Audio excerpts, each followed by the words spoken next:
Hello students, आपका निर्माण science classes में आपका स्वागत है। हम लोग आज जो है इसमें निरंतरण और समन्वय पढ़ेंगे। इसमें जो है बोर्ड के एग्ज़ाम में आपको कम से कम 4 से 5 ऑब्जेक्टिव्स रहेंगे ही रहेंगे। 1-2 शॉर्ट क्वेश्चंस और 1 लॉन्ग क्वेश्चन हो सकते हैं। लॉन्ग क्वेश्चन आ भी सकते हैं और नहीं भी आ सकते हैं, लेकिन शॉर्ट क्वेश्चन निश्चित रूप से 2 क्वेश्चन रहेंगे और 4 से 5 हमारा ऑब्जेक्टिव्स क्वेश्चंस होगा। हम इसमें देखेंगे, जब हम लोग इसका अध्ययन करेंगे तो इसमें साथ में हम लोग ऑब्जेक्टिव्स और कुछ क्वेश्चंस को करते हुए चलेंगे।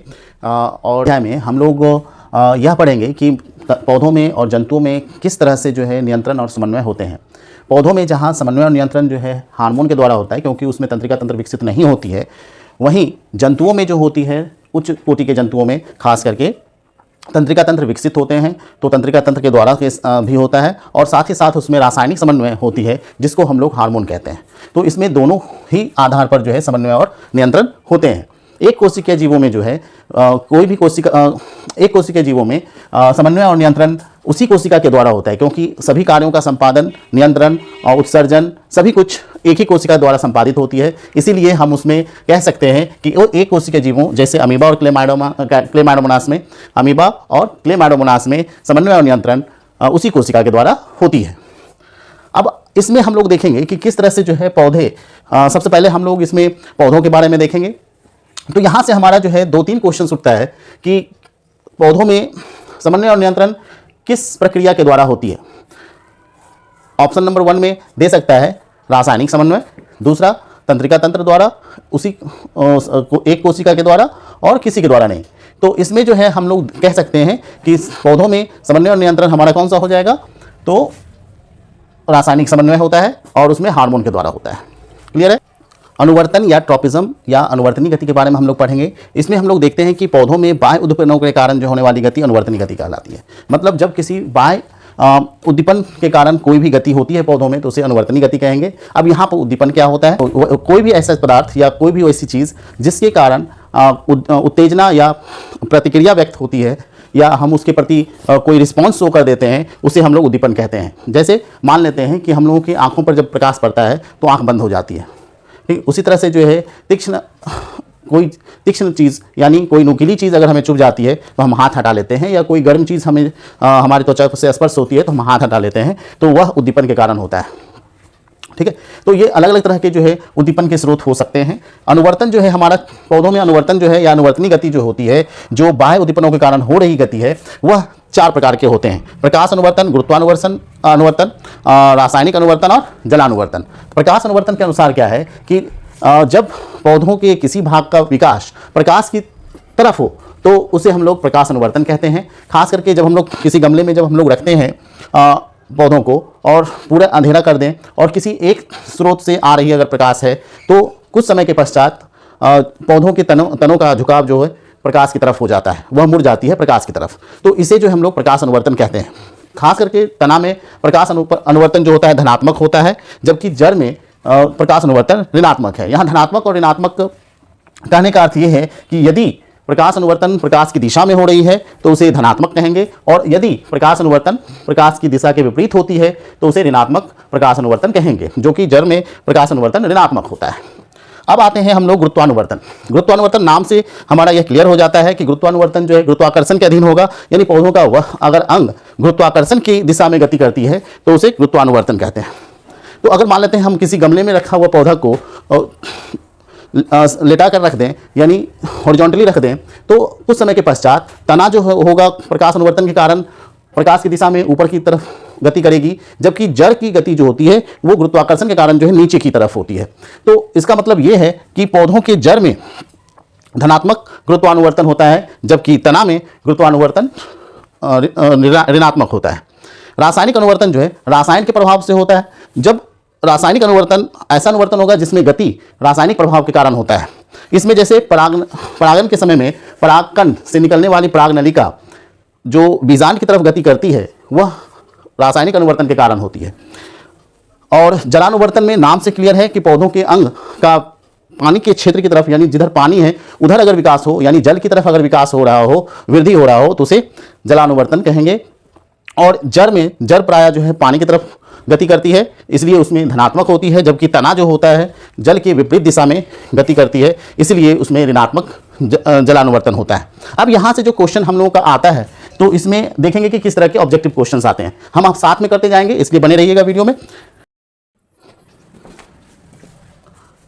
निर्माण साइंस क्लास में आपका फिर से स्वागत है। अब यहाँ पर हम लोग देखेंगे, हमने जो पढ़ा उसमें हमने देखा कि आखिर हमारा जो है अनुवर्तनीय गति क्या होती है, जिसमें हमने अलग अलग तरह के प्रकाश अनुवर्तन, जलानुवर्तन, गुरुत्वानुवर्तन और रासायनिक अनुवर्तन देखा। अब इससे संबंधित जो भी हमारा बोर्ड के एग्जाम में क्वेश्चन पूछा जाता है वो खास तरह के इस तरह के होते हैं। इसमें कुछ ऑब्जेक्टिव क्वेश्चन है, ठीक है, और यही ऑब्जेक्टिव क्वेश्चन पूछे गए हैं। तो जड़ का अधोगामी वृद्धि, अधोगामी जो होता है नीचे की तरफ होता है और ऊर्ध्वगामी ऊपर की तरफ होता है।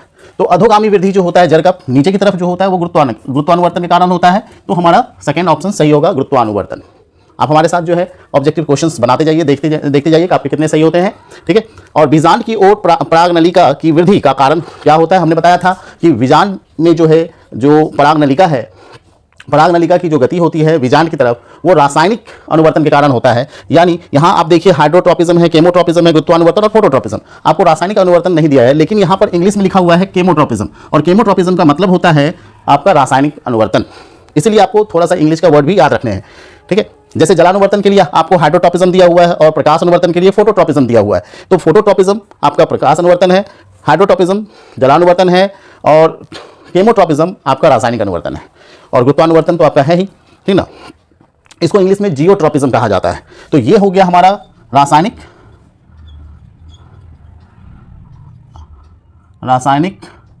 अनुवर्तन, ये हुआ प्रकाशानुवर्तन, और ये इसको बोलते हैं जियोट्रोपिज्म,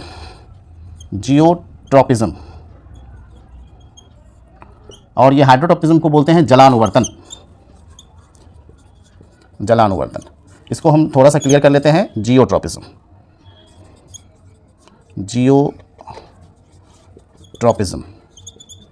तो ये आपका इंग्लिश नाम है, आपको इंग्लिश नाम भी याद रखने हैं। तो हमारा बीजांड की ओर जो है परागनलिका की वृद्धि का कारण क्या होता है, केमोट्रोपिज्म होता है। अब आगे बढ़ते हैं, प्रकाश की ओर प्ररोह की गति, अब प्ररोह जो होता है पौधों में तना का भाग होता है, तना का ऊपरी भाग जो होता है प्ररोह कहलाता है। और हम लोग जानते हैं कि प्ररोह की वृद्धि जो है यानी तना में जो है पॉजिटिव फोटोट्रोपिज्म होता है, यानी धनात्मक प्रकाश अनुवर्तन होता है। तो इसका मतलब है वो प्रकाश की ओर गति करेगा, इसलिए जो है यहाँ पर आपका होगा प्रकाश की ओर प्ररोह की गति जो है प्रकाशानुवर्तन है। अब निम्नलिखित में कौन गुरुत्वानुवर्तन का उदाहरण है। अब यहाँ पर जो हमारा जो है 4 ऑप्शन है, कौन, फल की वृद्धि, जड़ की वृद्धि, फूल की वृद्धि और इसमें से कोई नहीं। तो अब देखिए फल की वृद्धि जो है हमारा गुरुत्वानुवर्तन नहीं है। जड़ की वृद्धि जो है, जड़ जो होता है हमेशा गुरुत्वाकर्षण की तरफ ही गति करती है, इसलिए जड़ की वृद्धि जो है गुरुत्वानुवर्तन का उदाहरण हो सकता है जड़ की वृद्धि। फूल की वृद्धि भी नहीं है, क्लियर है, इसलिए हमारा बी ऑप्शन सही होगा। अब इससे जो है जहां तक हमने पढ़ा है ट्रोपिज्म के बारे में, यानी आपको जो है अनुवर्तनीय गति या अनुवर्तन के से संबंधित जो क्वेश्चन पूछे जाते हैं शॉर्ट में, लॉन्ग में आपको इससे नहीं क्वेश्चन होंगे। तो इसमें जो है आपका क्वेश्चन आया हुआ है पादप में प्रकाश अनुवर्तन किस प्रकार होता है। इसी तरह से पूछ सकता है जलानुवर्तन किस प्रकार होता है और रासायनिक अनुवर्तन किस प्रकार का होता है। आप हमें बीजांड में उदाहरण देकर समझाइए। तो ये जो है आपका क्वेश्चन कुछ तरह के पूछे जा सकते हैं, आपको ध्यान रखने हैं पौधों के। अब इसके आंसर जो है हम सीधे भी आंसर दे सकते हैं, लेकिन ये जो है हम लोगों को लिखने का जो तरीका है हमारा 30 वर्ड्स होने चाहिए शॉर्ट क्वेश्चंस के लिए, इसलिए आपको ध्यान रखना है 30 वर्ड में होना चाहिए, और वो भी जो है हमारा सही लिखना है। ये नहीं कि सिर्फ लंबा खींच दें 30 वर्ड पुराने के लिए, वैसा भी जरूरी नहीं है। आप सटीक तरीके से लिखिए। तो इसमें हमारा ये नहीं पूछ रहा है क्वेश्चन कि पादप में प्रकाश अनुवर्तन क्या होता है, ये नहीं पूछा गया है कि किस प्रकार होता है। तो किस प्रकार का आंसर देने के लिए कुछ लेंथी हो जाएंगे आंसर। तो पौधों में के प्ररोह, हमने अभी जस्ट बताया प्ररोह जो है ऊपरी भाग होता है, तो इसमें पौधों के प्ररोह तथा पत्तियां प्रकाश की दिशा में गति करती है, इसे हम लोग क्या बोलते हैं, प्रकाश अनुवर्तन कहते हैं। ये तो हम लोग समझते हैं। अब इसके बाद जो है पौधों का तना प्रकाश के प्रति अनुक्रिया करता है। अगर प्रकाश अनुवर्तन होता है तो पौधों का तना प्रकाश के प्रति अनुक्रिया करेगा, जिसके कारण वह प्रकाश की ओर गति करती है या उसकी ओर मुड़ जाती है। तो इसमें एक खास तरह का रोल जो होता है हमारा जो है ऑक्सीन हार्मोन है, पादप हार्मोन, हम लोग अभी जस्ट पढ़ेंगे। तो ये जो है हमारा ऑक्सीन के लिए ये तना का ऊपरी सिरा हमने बनाया है। ऑक्सीन जो होता है प्रकाश अगर इधर से आ रहा है तो ऑक्सीन जो होगा उसके विपरीत दिशा में गति करती है। ये भी क्वेश्चन पूछा जा सकता है कि ऑक्सीन का विकास पौधों के प्ररोह के किस भाग में होता है, प्रकाश की दिशा में या प्रकाश के विपरीत दिशा में। तो हमारा आंसर होगा प्रकाश के विपरीत दिशा में। ठीक है, तो ये हमारा आंसर। तो ये हमारा ऑक्सीजन है, इसके कारण जो है इसमें अनुवर्तनी गति होती है और यह इसको जो है यहां से तना को प्रकाश की ओर मोड़ देता है। ठीक है, तो इसी कारण जो है हमारा जो है अनुवर्तनी गति होती है, प्रकाश अनुवर्तन। तो खास करके ऑक्सीजन हार्मोन की अधिकता या कमी के कारण होता है। अगर अधिक बना तो तना ज़्यादा मुड़ेगा और अगर कम बना तो वो थोड़ा सा मुड़ेगा। और इसमें ध्यान रखना है, इसमें हम और जोड़ सकते हैं कि जड़ में प्रकाश ऋणात्मक प्रकाश अनुवर्तन होती है या जड़ में ऑक्सीजन का निर्माण बहुत कम होता है, ना के बराबर, इसलिए उसमें उस तरह की वृद्धि नहीं देखने को मिलती है, प्रकाश अनुवर्तन नहीं दिखती है।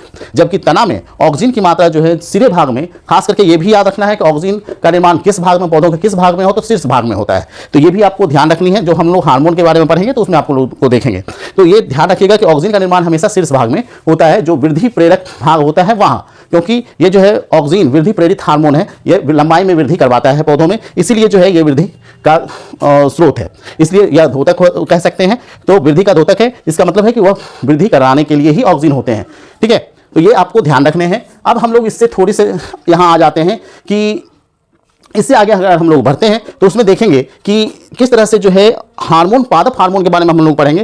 तो इसमें क्योंकि हमारा एक ऑक्सीजन हार्मोन के बारे में आ गया, तो यहाँ पर हम लोग देख लेंगे कि पादप हार्मोन क्या होता है। तो पादप हार्मोन के बारे में हम लोग पढ़ते हैं, तो बने रहिए वीडियो में।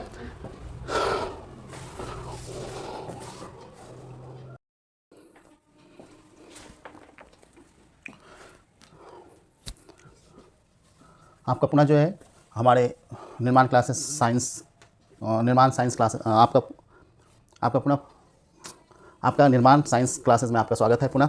हम लोग अब जो है देखेंगे, आप अगर मान लें,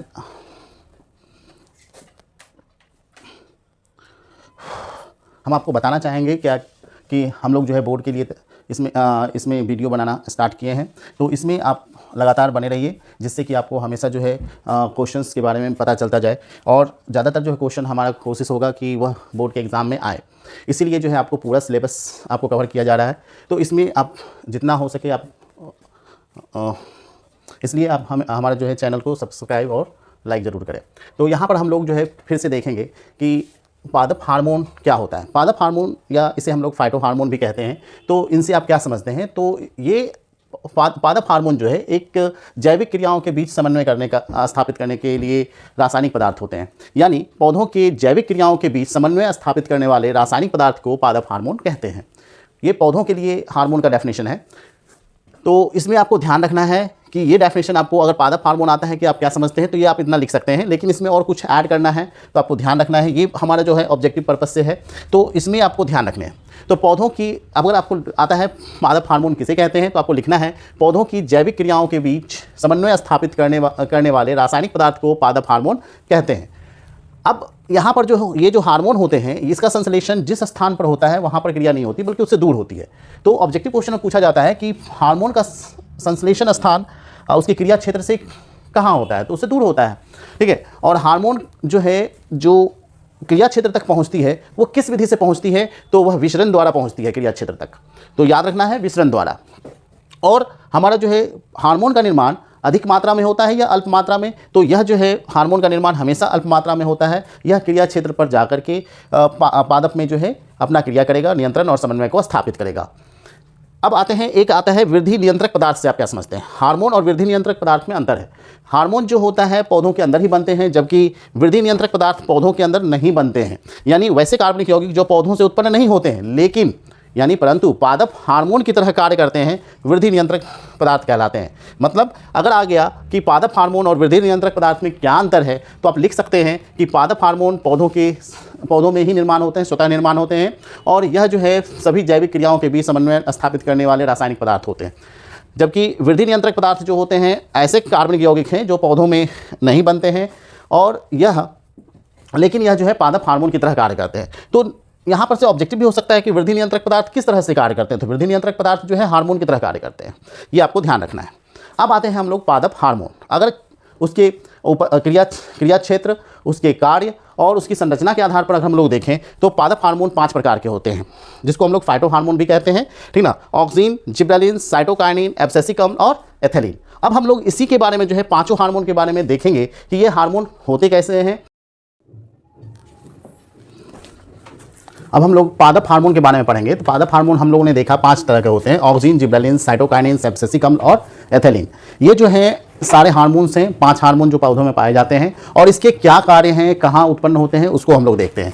जैसे ऑक्सिन जो है ये कार्बनिक यौगिक है, और यह जो है स्तंभ शीर्ष, पौधों के स्तंभ शीर्ष पर संश्लेषण होता है इसका, यानी स्तंभ भाग में बनता है, यानी शीर्ष भाग में बनता है। यह जो होता है ऑक्सिन कोशिका विभाजन और कोशिका दीर्घन द्वारा जो है लंबाई में वृद्धि करता है, खास करके इससे लंबाई में वृद्धि होती है, और ये कोशिका विभाजन में मदद करेगा, कोशिका दीर्घन में मदद करेगा। दीर्घन का मतलब होता है कोशिका का बड़ा होना, कोशिका बड़ा होगा इससे। जब पौधों पर प्रकाश पड़ता है तो ऑक्सिन प्ररोह के छाया वाले भाग की ओर विस्तृत होता है, यानी कि हमने बताया कि जब ऑक्सिन का निर्माण होगा तो यह जो है प्रकाश की विपरीत दिशा में, यानी छाया वाले भाग में चला जाएगा, यानी विस्तृत हो जाएगा, और तभी जो है यह जो है पौधों के प्ररोह भाग को प्रकाश की ओर मोड़ने में मदद करता है, यानी उसकी तरफ बढ़ने में मदद करेगा। तने में जो है वृद्धि में यह जो होता है ऑक्सिन तने की वृद्धि में सहायक होता है। और अगर हम लोग शीर्ष लंब काट दें, यानी अगर मान लेते हैं यह हमारा पौधा है, यह पौधा है, इसके शीर्ष भाग में अगर बन रहा है, इसके कारण ये लंबाई बढ़ रहा है, तो इसको अगर हम लोग कट कर दें तो यहां से जो है यह वृद्धि करना बंद कर देगा, तो ये हमारा यहां से वृद्धि ही नहीं करेगा, तो यहां से फिर अलग से जो है निकल सकता है इसके साइड से, लेकिन वहां से वृद्धि करना बंद कर देगा। ठीक है, तो ये इस टाइप से हो जाता है, मतलब लंबाई में वृद्धि तब वहां से रुक जाती है। और यह जो होता है ऑक्सिन, वह बीज रहित फल के निर्माण में सहायक होता है, यानी बीज रहित फल को बनाता है। ऑक्सिन का सबसे अच्छा एग्जाम्पल जो है एक हार्मोन IAA है, जो कि इंडोल 3 एसिटिक अम्ल कहलाता है। यह जो है हार्मोन इंडोल 3 एसिटिक अम्ल, यह ऑक्सिन का सबसे सरल हार्मोन है, जो कि एक रासायनिक यौगिक है, कार्बनिक यौगिक है। ठीक है, तो ये जो है ऑब्जेक्टिव में आपको पूछा हुआ क्वेश्चन है कि निम्नलिखित में से कौन हार्मोन है, पादप हार्मोन है, तो IAA आपका जो है पादप हार्मोन है, आपको ध्यान रखना है। या फिर बोल सकता है कि ऑक्सिन का कौन सा हार्मोन या ऑक्सिन का कौन सा रासायनिक यौगिक जो सरल संरचना वाले ऑक्सिन हैं वह प्राकृतिक रूप में पाया जाता है। तो यह जो है कौन सा है जो कि पौधों की वृद्धि में सहायक होता है, तो वह जो है IAA है। इसका किसी भी तरह से क्वेश्चन पूछा जा सकता है, कोई दिक्कत नहीं है इसमें। जिब्रेलिन्स जो होता है जस्ट ऑक्सिन की तरह ही होता है, तो यह भी मुख्य हार्मोन जिब्रेलिक, इसका जो मुख्य हार्मोन है जिब्रेलिन्स का जिब्रेलिक अम्ल है। और यह जो है जटिल कार्बनिक यौगिक है, यह भी जो होता है कोशिका विभाजन और कोशिका दीर्घन में मदद करेगा, लेकिन इससे भी जो है स्तंभ की लंबाई में वृद्धि होती है, मतलब इससे भी लंबाई बढ़ेगी, और यह मोटाई में भी वृद्धि करता है। और यह जो होता है जिब्रेलिन्स का उपयोग जो होता है बड़े आकार का, आज के डेट में जो है बड़े बड़े आकार के फल और सब्जियां, फूल, ये सब हो जाते हैं, तो यह जो है जिब्रेलिन्स के प्रभाव से किया जाता है। तो जिब्रेलिन्स के प्रयोग से बड़े आकार के फल और सब्जियों का निर्माण किया जा सकता है। और बीज रहित फलों के उत्पादन में ऑक्सिन की तरह ही सहायक होता है, तो जस्ट जो है जिब्रेलिन्स ऑक्सिन की तरह ही काम करता है। तो यह जो होता है बीज रहित फल के उत्पादन में ऑक्सिन की तरह ही सहायक होता है, यह आपको ध्यान रखना है। उसी तरह से साइटोकाइनिन अगर हम लोग देखें तो साइटोकाइनिन कार्बनिक पदार्थ है, रासायनिक कार्बनिक पदार्थ है, और यह जो है बीजों के भ्रूणपोष तथा जड़ों में संश्लेषित होती है, यानी साइटोकाइनिन का निर्माण बीजों के भ्रूणपोष में और जड़ों में संश्लेषण होता है। यह बात ध्यान रखना है कि कहां पर निर्माण होता है, तो बीजों के भ्रूणपोष और जड़ों में संश्लेषण होता है। यह जो है जीर्णता को रोकता है और लंबे समय तक पर्णहरित को बनाए रखता है, यानी अगर हम लोग साइटोकाइनिन का उपयोग करें तो वह जो है पौधों के पत्तियों को हरा भरा रखेगा, और वह जो होता है उसे मुरझाने नहीं देगा, पत्तियां जो है मुरझाएगी नहीं। तो साइटोकाइनिन का निर्माण ज़्यादा होता है तो वह पौधे ज़्यादा हरे भरे रहते हैं, यानी उसकी पत्तियां जल्दी मुरझाती नहीं है। एवरग्रीन फॉरेस्ट में जो होता है, यानी एवरग्रीन टाइप का जो पौधा है उसमें साइटोकाइनिन ज़्यादा होता है, इसके कारण ही जो है उसमें हरा भरापन रहता है, वो मुरझाता नहीं है। इससे जो है पत्तियां लंबे समय तक हरी और ताज़ी बनी रहेगी, और इसकी सांद्रता फलों और बीजों में अधिक होती है, यानी इसके उपयोग से फल ज़्यादा समय तक ताज़े महसूस होते हैं, यानी ताज़े दिखते हैं। ठीक है, और ताज़े बने रहते हैं, लंबे समय तक जो है चलता है, टिकता है, और ये खराब नहीं होगा। जो प्रिसेबल फूड्स होते हैं, फल वगैरह सब और सब्जियां जल्दी खराब हो जाती है, तो उसमें साइटोकाइनिन का कम मात्रा होता है। अगर उसमें ज़्यादा मात्रा में अगर जिस पौधों में निकलती है तो उसके फल जो है ज़्यादा समय तक टिकते हैं। एब्सिसिक अम्ल देखें तो यह जो होता है वृद्धि रोधक कार्बनिक यौगिक होगा। हमने अभी देखा कि ऑक्सिन, जिब्रेलिन्स और साइटोकाइनिन ये सभी वृद्धि में सहायक होते हैं, मदद करते हैं, लेकिन एब्सिसिक अम्ल जो है इसका उलट काम करता है, यानी उल्टा काम करेगा। यह जो है जिब्रेलिन्स और ऑक्सिन के विपरीत काम करता है, और वृद्धि रोधक जो है कार्बनिक यौगिक है, यानी वृद्धि रोधक का कार्य करता है। अब जहां पर जो है साइटोकाइनिन जो है पत्तियों को हरा भरा रखता था, तो वहीं एब्सिसिक अम्ल के छिड़काव अगर कर दें, यानी एब्सिसिक अम्ल का अगर हम लोग छिड़काव करते हैं तो पत्तियां जो है मुरझा जाएंगी, पौधे सूख जाएंगे, यानी पत्तियां मुरझाने के बाद उससे अलग हो जाएगी। अलग को यहाँ हम लोगों ने विलगन वर्ड यूज किया है, तो यह याद रखिएगा कि पत्तियां जो है मुरझाने के बाद गिर जाती हैं, पत्तियां अलग हो जाती हैं। तो कलियों की वृद्धि और बीजों के अंकुरण को रोकता है, यानी कलियां जो है कली के रूप में ही रह जाएगा। अगर एब्सिसिक अम्ल का छिड़काव कर दिया जाए तो लंबे समय तक वो कली के रूप में रहेगा और बीज का अंकुरण रुक जाता है, ठीक ना। और कोशिका विभाजन एवं कोशिका दीर्घन दोनों को ये रोकेगा। जिस तरह से जो है हमारा जो कार्य था जिब्रेलिक और ऑक्सिन का जो है कोशिका विभाजन और दीर्घन में मदद करता था, तो एब्सिसिक अम्ल जो है इन दोनों कार्यों को रोक देता है, यानी वृद्धि कोशिका विभाजन और कोशिका दीर्घन को रोकता है। जिसके कारण जो ऐसा नहीं है कि ये हानिकारक है, क्योंकि इसी के कारण पौधों का जो है निश्चित ग्रोथ हो पाता है, निश्चित रूप से वृद्धि होता है सभी दिशाओं में अलग अलग।